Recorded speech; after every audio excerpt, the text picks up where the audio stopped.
I was born in Santa Barbara, California. I was born in 1936. I have 7 children, 34 or 35 or 36 grandchildren, and I lost track. And I do have 34 great-grandchildren and 3 more, I think 4 more in the basket. Well, it was a long journey, a very long journey. From the time my mama left me with some strangers, and there was many, many difficult years. Even after my foster family, my stepdad's family, taking care of me, many trials, many things from the time I came back, which was about 8 years old, and until I was going to be 17, and they married me off. By the time I was 22, I had my 7 children, and so many difficulties. Too many to really put out there, but I always talk about them.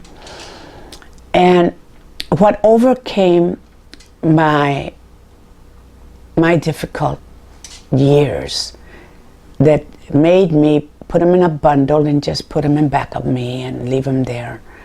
And difficulties always hurt. They always hurt. They always touch your heart. And I think that's what makes you want to embrace the gifts that the Creator gives us, and just to kind of hug it a little bit more and embrace it a little bit more, is that I was drinking a lot, and I was out there doing things I shouldn't have done. My young son was 7 years old when going to be 8 when my first husband left us, and so he had just gotten a wonderful job that was going to be more money, more everything, and so I had just moved from one neighborhood to another, and really things looked up. But when the sun shines, there's always darkness comes in, and so he fell in love with someone else and left us, and so it was a very difficult time. And so I had a stalker, and the stalker, he mutilated me and raped me, and so I went through a very hard time with that. And so I had moved because he threatened to kill my young son. And so I moved to an apartment. So while I was there, he broke the door, and that's when everything happened. And so I went through a hospital, and I had just started working again when I had left my key in the apartment, and my mother, I was going up the ladder when my mother turned around and said, "Adelina, let's go for dinner." That's when the man that was with her told me she had cancer. So then every day I'd go see her. And finally she was put in the hospital, and finally she got worse and worse, and finally 3 days before she died, I was saying the rosary by the window, and she called me to the bed, and she said, "I made 3 headbands, one for each year that you will learn who Creator is, who God is." And I was still tight Levi's, tank top, and my hair all ratted and everything, and painted up, and was hoping that, whatever happened, so I could take my next drink, because I used to drink a lot. And so, no, you know, so what happened was that I didn't answer her. On the third day, the doctor called me into the office and told me that my mother was going to die. And so he told me she's not going to last the night. So as I walked in the room, she asked me again. I made these 3 headbands out of shells, one for each year, that you will learn who God is, who the Creator is. And so, would you wear them?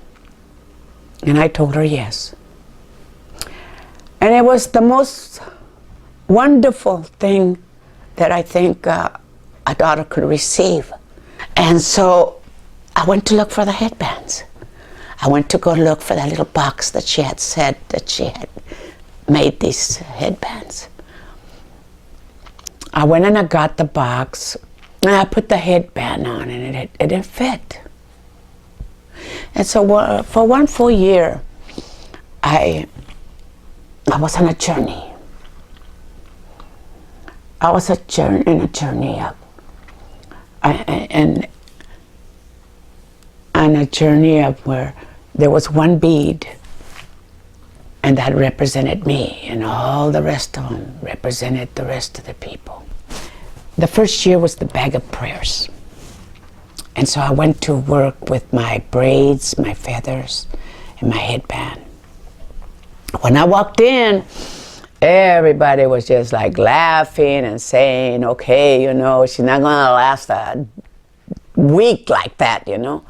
And so as the weeks passed by, I had this lady come up to me and she says, what do you have in your bag? I says, my bag of prayers. What do you have in your bag? Nothing. And she asked me, can I put my name there? Oh yeah, go ahead. And before I knew it, there was a lot of people asking, can I put my name on your bag of prayers? And before I knew, I was dreaming them. And I knew exactly what they had. I was wondering, what's happening to me? And then the spirits, they told me to make a hole in the back and to make an altar, and I did. They told me that I didn't have to go to the cemetery to pray to my mother because she was all over. That all I had to do was make a cross and I could pray anywhere, anywhere. And in each year I learned something. And the second year was the year of the urn, where I learned that not all herbs were for me. That because God, the Creator, was going to take care of the people, not me. But there were certain herbs that I would be able to carry. And I had to make everything part of me, part of me. I had to hold the urn. I had to touch it. I had to sleep with it. When I used to take a bath, I used to hold it, and I used to wash with one hand or pray, you know, it had to be part of me. It was part of me. So then it came the third year. In the third year, I learned to walk with a staff, to be proud of who I was, to be proud to the Creator and to the ancestors, and to be silent with my staff. And so at the end of the year, the spirits came to me, and the ancestors, and they told me to go to the mountain. I went to the mountain, and they told me, you bury your headbands, and you leave your staff and your urn here in the mountain. And you go down the mountain, and you will forget everything that you have learned. Everything will be erased, and you will be the woman that you were. But if you go down with all your secrets, you will follow everything we've taught you.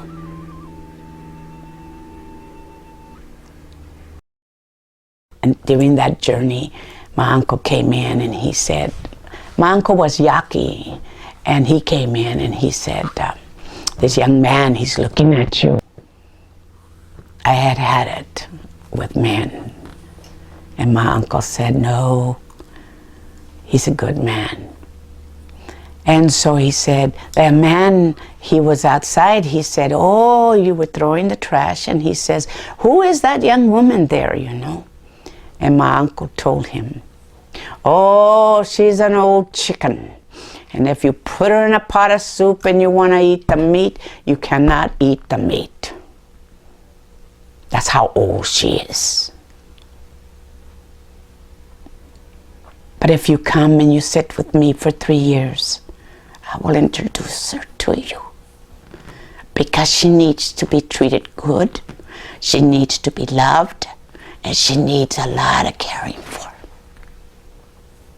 So he sat with my uncle for 3 years, and then my uncle said, he wants to take you to go meet his family.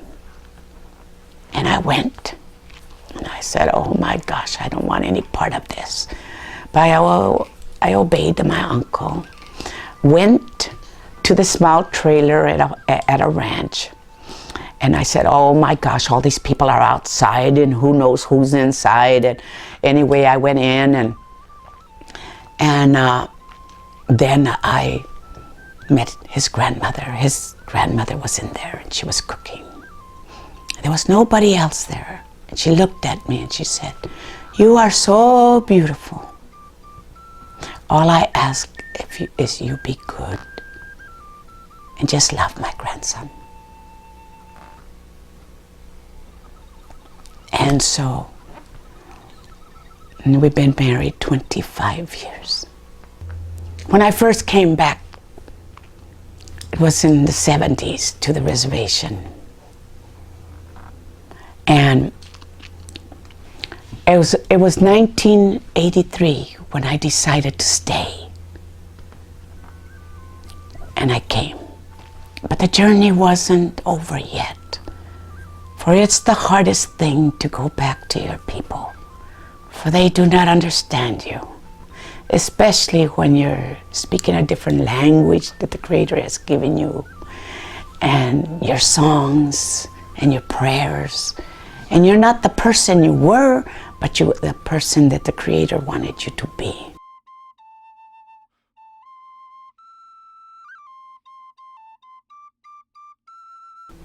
Came back with my headband, came back with my dreams. Many, many trials. They didn't want me here. But I stayed. I would walk the mountains and I would say, Lord, Creator, let me go. My people don't want me here. And I'd hear that voice telling me in the wind, you need to stay. You need to stay. And so I stayed. Finally, not that they really accepted me, but something happened. And I had walked my talk with them. As I walked my talk,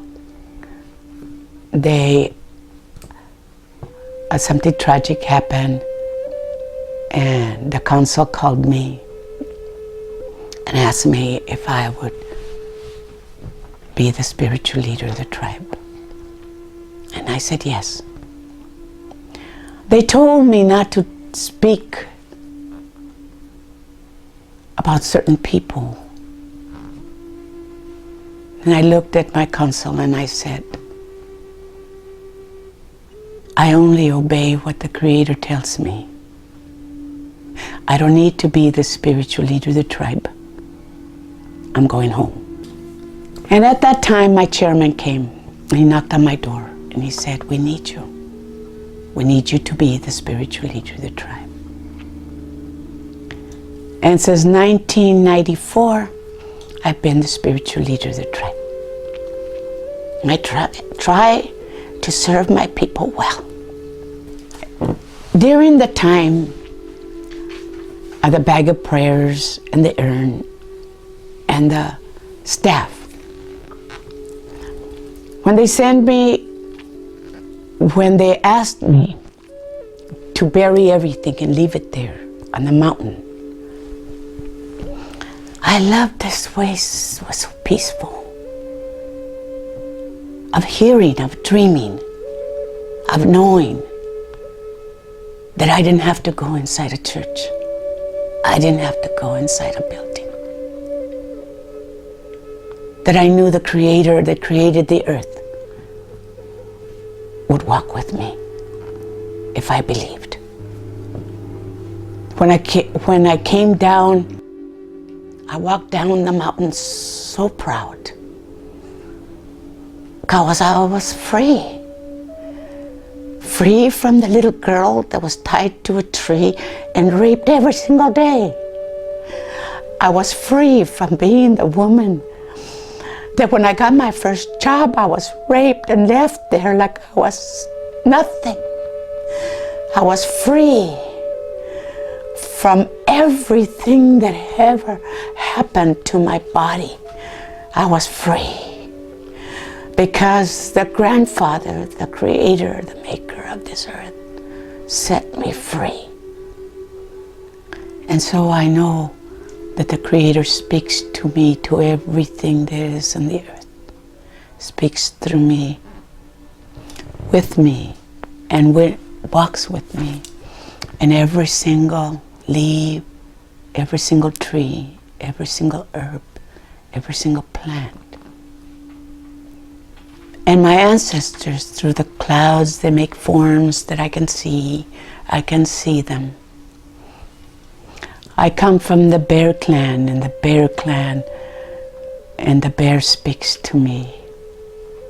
I am the caretaker of that ceremony of the bears. I brought it back to our reservation, and they danced it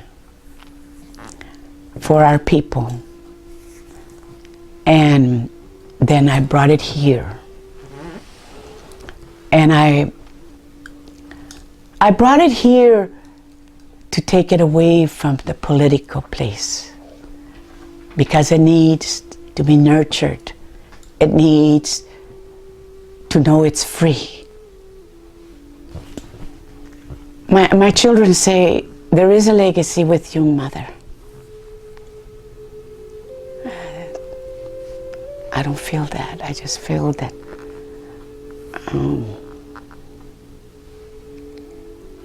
from the time that we learn that there is the seed, and it travels and it travels, and it has a lot of detours. And when we think we can't get over that, yes, we can. The only thing that takes us there is the old ways of the people, the fire.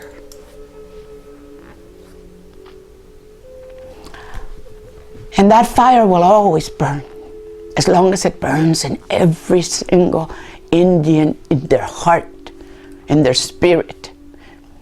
Our mind can go crazy on us and take us to different directions. But a heart knows love. It just goes to sleep for a while, but it knows love.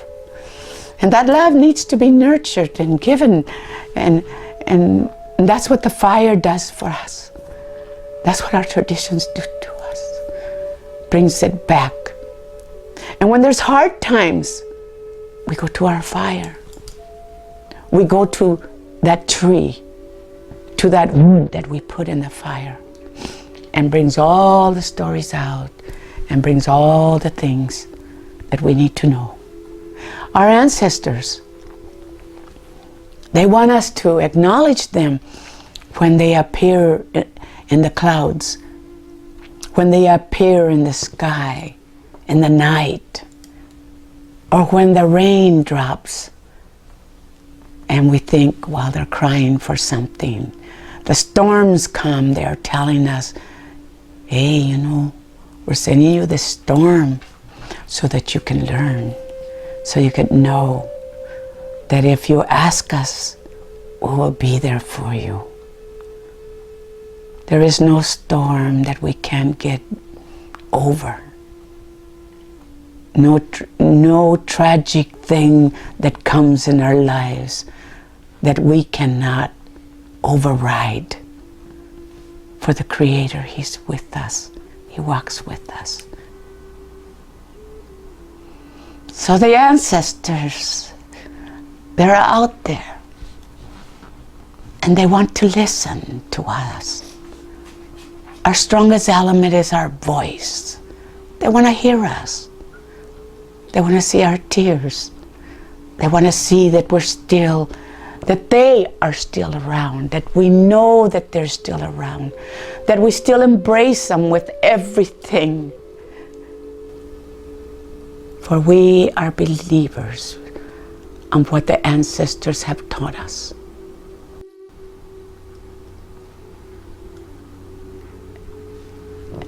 We are Indian people.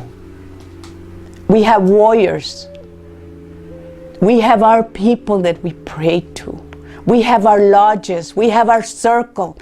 We have the 4 directions that teaches us the way it was taught to me.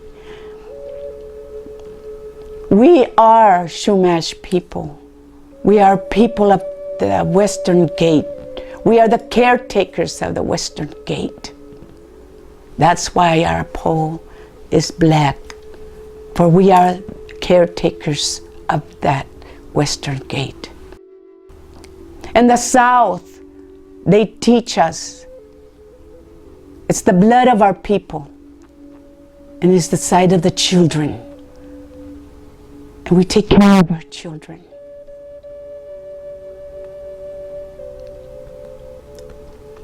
And there is the white, there is the knowledge of their elders that is hidden inside of them. The knowledge that they know and they have in the stories. The ones with the white hair, the ones that carry the wisdom, are wisdom keepers. And then the sun in the east that teaches us to go out in the morning and embrace her and ask her to give us the energy to survive one more day. The beginning of life, the beginning of a new day. And then we honor the earth that's beneath us, where we're going to go back to the earth. And we honor the cloud people and the clouds that roam and the sun. And we honor the moon and the stars all over, for they take care of us.